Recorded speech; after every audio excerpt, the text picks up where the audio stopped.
Bien amigos, hoy día estamos con puro economista. Ahora estuvimos con Jorge Manco Sacconetti conversando sobre las perspectivas y la actualidad del gas en nuestro país, tan importante para la macrorregión sur, sobre todo y en especial para el Cusco.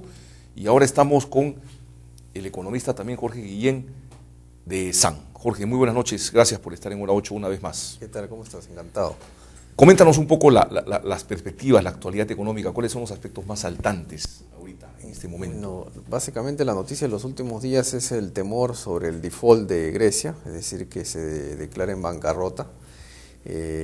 Cuando un país se declara en bancarrota es básicamente la misma figura que con una empresa, ¿no? Emite bonos soberanos para financiarse, paga principal más intereses, pero cuando no puede dice default. Y lo pasó a Argentina, le pasó a Ecuador, ¿no? Y ahí ya le hacen un downgrade a su deuda y se generan muchas malas expectativas económicas sobre el sector, sobre el país, ¿no? Entonces hay dos opciones. Justo llegó el Economist del día 16 del viernes y se plantean en Columbia y en el MIT dos opciones para Europa: o romper el lazo ya con Grecia, votarlo, sacarlo y que libremente pueda salir de su crisis, que devalúe su moneda, que aumente sus exportaciones y que se rompa el lazo fiscal y monetario. Pero independiente del resto de Europa. Independiente, ¿no?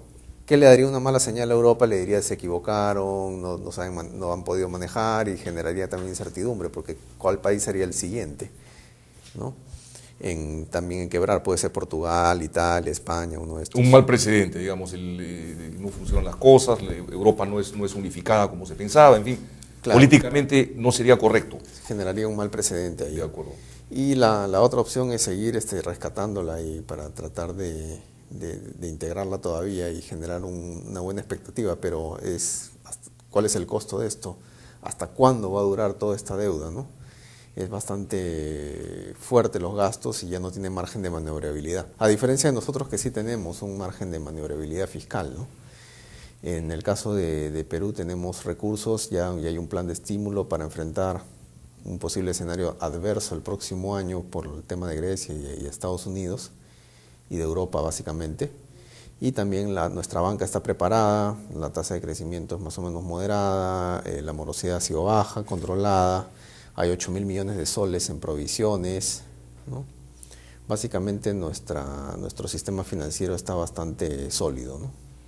¿Cuál sería el peor escenario el próximo año que tú dices? Vamos a ponernos un poco dramáticos, por favor, Jorge, que le podría ocurrir a nuestra economía y cómo reaccionaría el Estado peruano. Sí, yo hice una simulación un poco en mi computadora para ver si los términos de intercambio, es decir, el ratio de las exportaciones, el precio de las exportaciones están cayendo y en un 20%, que es más o menos como sucedió el año 2008. ¿no? Y en ese caso nuestro crecimiento era de 3%, 4%, que es lo que están diciendo ahora muchos economistas, ¿no? Crecimiento peligroso porque el desempleo aumenta bastante, ¿no? Y no te generaría mucho margen de maniobrabilidad en temas sociales que necesitamos ahora por un tema político también interno. Entonces eso podría plantearse para el próximo año. Entonces por ello es que ya el ministro para el primer trimestre ya tiene planteado para el próximo año tratar de soltar una buena cantidad de dinero, tiene como 800 millones de dólares para empezar y tiene un buen margen de recursos para tratar de evitar que se desacelere nuestra economía fuerte. De acuerdo. O sea, digamos, los peruanos podemos sentirnos tranquilos porque, digamos, en los últimos 15 años, vamos a decir, la economía ha sido manejada con responsabilidad, mal que bien, con altibajos, algunas diferencias sustanciales, pero la economía ha sido manejada con responsabilidad. Sí, la economía ha sido manejada, hemos tenido en los últimos 5 años, o bueno, desde el 90, tenemos 57 mil millones de dólares en reservas internacionales, pero lo malo es que casi todo es dólares. No hemos comprado mucho oro, siendo un país productor y siendo el oro haber estado barato hace muy poco. ¿Esa podría ser una crítica al Banco Central de Reserva, pregunto? Sí, bueno. ¿O no es función del Banco Central? Es un poco función del Banco Central y lo que ha debido hacer es tratar de recomponer mejor la composición de reservas internacionales, ¿no? La mayoría era antes en oro, ahora la mayoría es en dólares y el dólar es una moneda que está perdiendo su valor, ¿no? debería haber hecho compras como Estados Unidos, que es tiene enormes reservas de oro. Tiene sus reservas internacionales en oro, tiene a California, es productor de oro. California de por sí puede ser el quinto estado del mundo solamente por el oro que tiene, ¿no? Ya, pero digamos, en términos de responsabilidad, digamos, ¿esa debió haber sido una función del Banco Central de Reserva o no necesariamente? Sí, sí, es una función del Banco Central de recomponer su portafolio de reservas, y también obviamente está el ministro de Economía, ¿no? El Banco Central es un ente autónomo, su misión es controlar el tipo de cambio, ese es su estrés final, objetivo, y la inflación, ¿no? Y ahora también tiene otros objetivos mínimos, ¿no? Secundarios, ¿no? Pero por ahí también debería haber entrado a dialogar con el MEF y con otras entidades, ¿no? Para tratar de recomponer eso. De acuerdo, Jorge. Vamos unos cortes, por favor, y regresamos. Estamos con Jorge Guillén, catedrático de ESAN.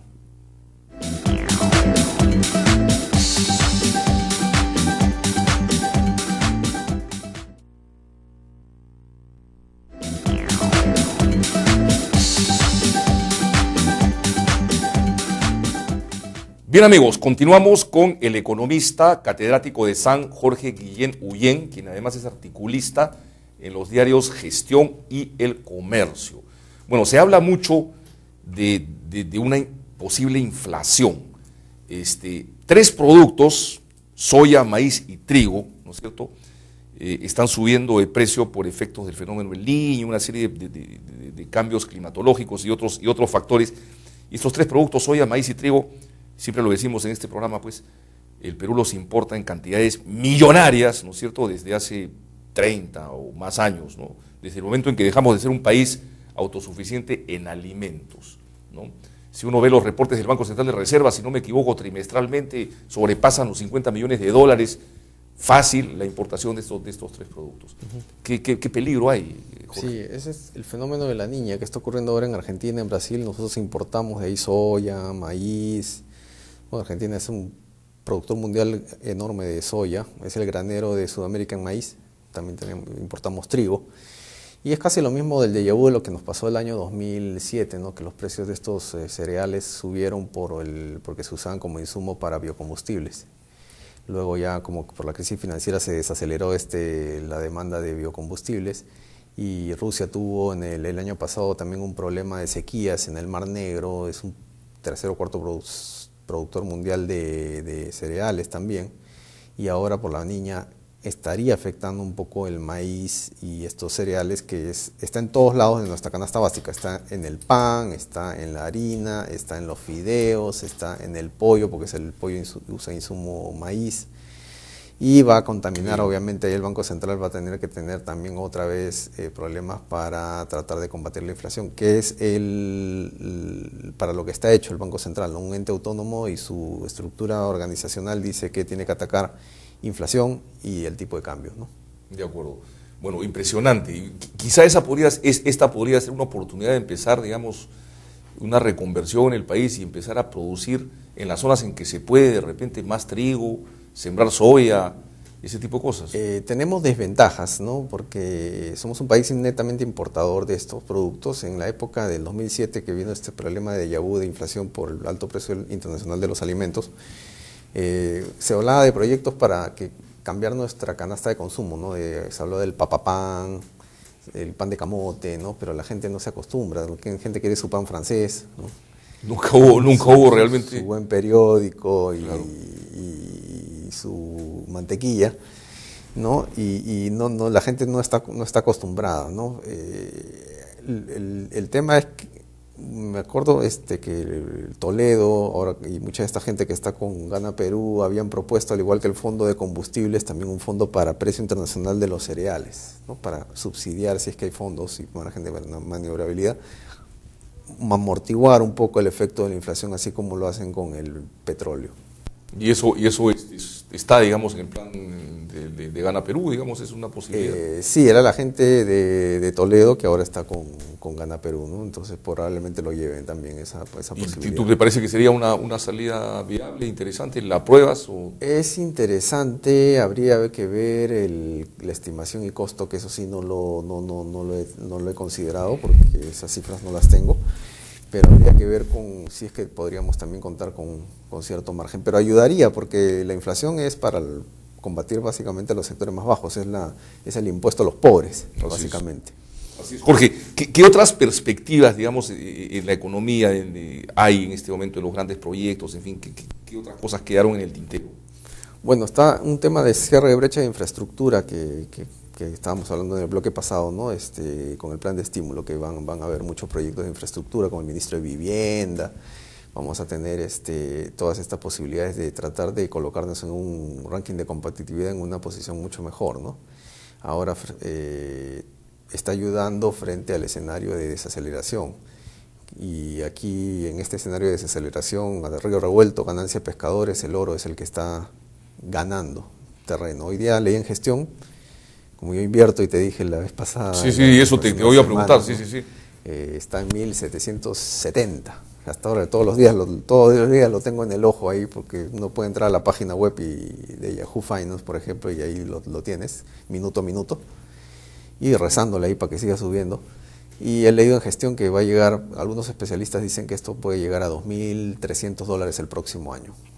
¿Tienes idea de a cuánto se vende la onza de oro en los mercados informales, en donde la minería informal opera en nuestro país? Por ejemplo, en Madre de Dios, en Piura, en Nazca, qué sé yo.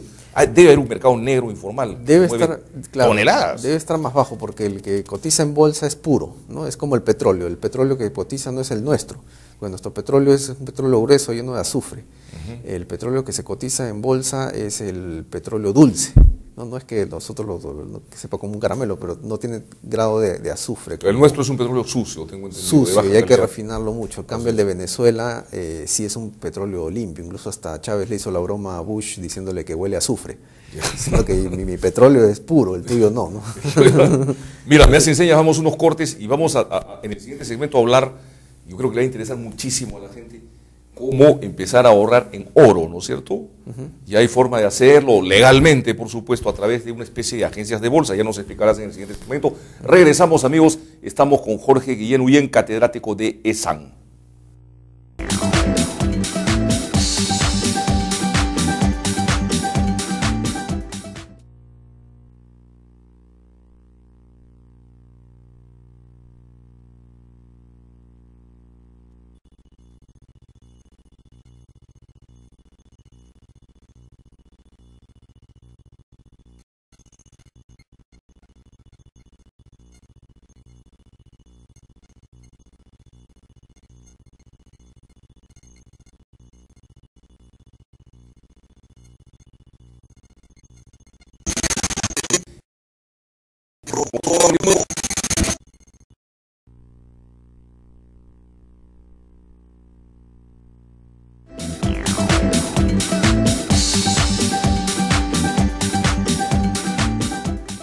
Amigos, continuamos con Jorge Guillén Uyén. Y bueno, acá hay una pregunta puntual.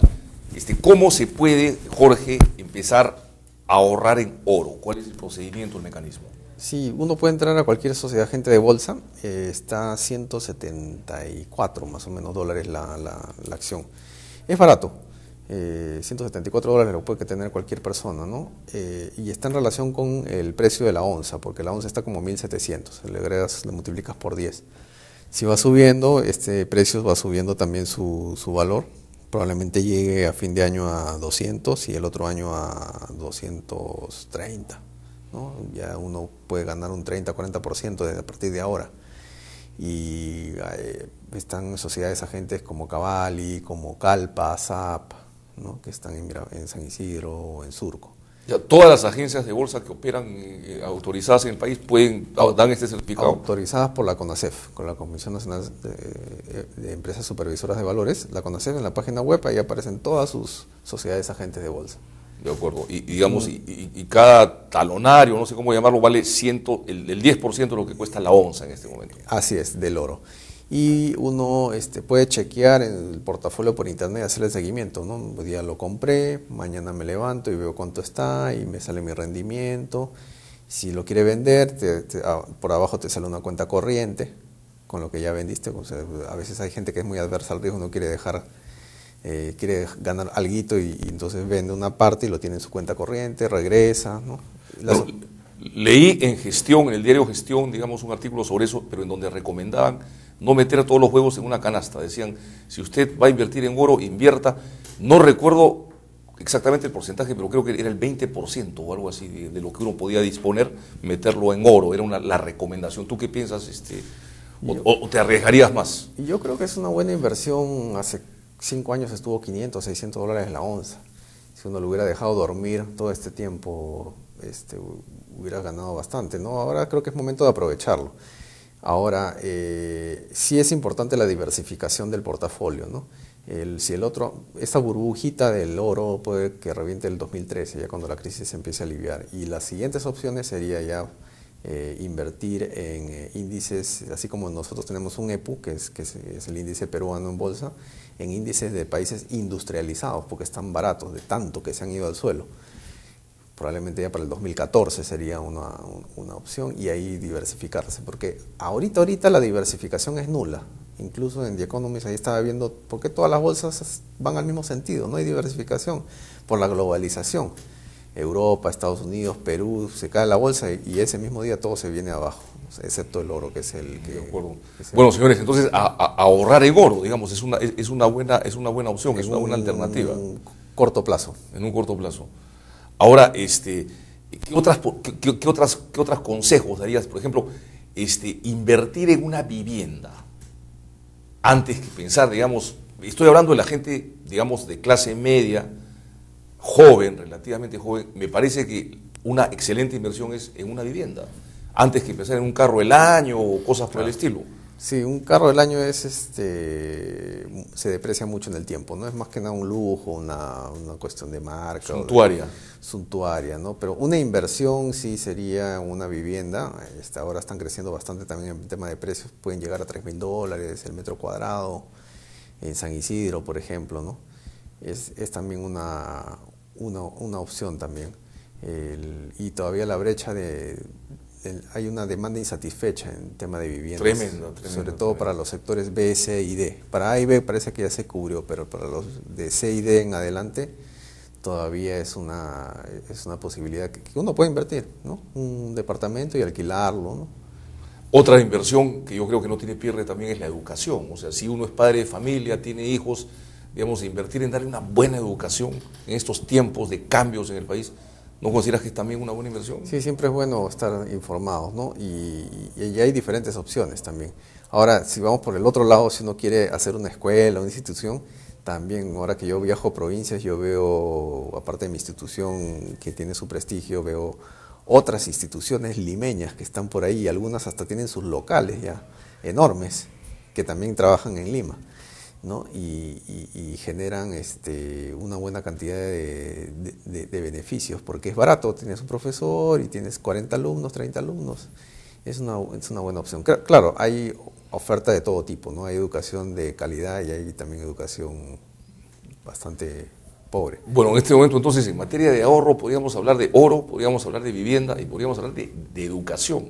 ¿De qué otra cosa más, Jorge, crees tú que sería interesante ahora y oportuno, práctico, ahorrar, aparte de esos tres que hemos mencionado? Yo creo que negocios el tema del oro lo veo más por un lado de corto y mediano plazo.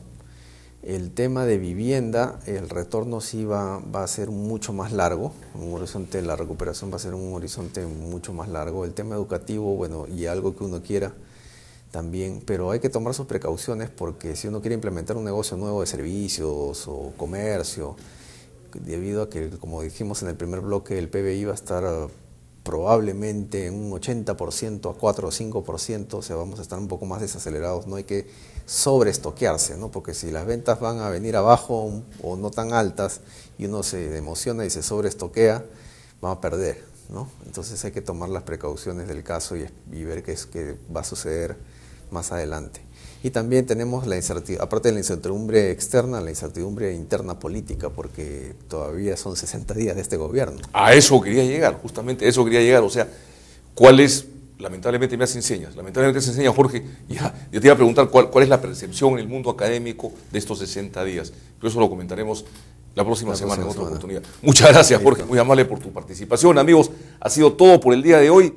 Tengan ustedes muy buenas noches. Nos vemos mañana. Doy pase a mis compañeros en Arequipa.